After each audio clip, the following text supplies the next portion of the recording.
Esse aqui é o Davi. Davi já treina comigo desde 2011, né? Já foi aluno de Evolução, já foi aluno do David. Tem mais de 6 anos de capoeira na trajetória aí. Pena que é daquele capoeirista que ele não tem tempo, né, para estar se dedicando à capoeira. Ele trabalha, tem família, paga aluguel. Aí sempre que ele pode, ele está treinando, né? Aquele cara que ele sabe o serviço. Eu não posso contar com ele em toda a roda, em todo treino, mas na questão financeira, sempre que ele pode, ele está me ajudando. Então só comigo ele já tem 5 anos. Lá no Revolução ele já treinou 1 ano na brasileira, eu já fui tem a dificuldade dele, por isso que ele estava na corda amarela e branca, né?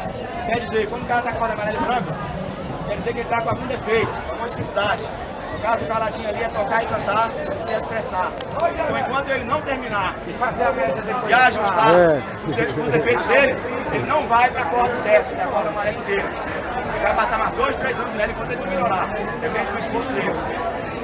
O Davi, como ele teve um tempo parado, estava se atualizando, aí voltou agora, né? Tem 1 ano já, 6 meses que ele voltou a treinar, estava na corda branca, que era a corda branca e amarela, que é a corda amarela de adaptação. Hoje eu vou devolver para ele a corda que ele era, né? Que é a corda amarela. Os 3. Pessoal, fica à vontade para jogar com os 3 aí. Pessoal,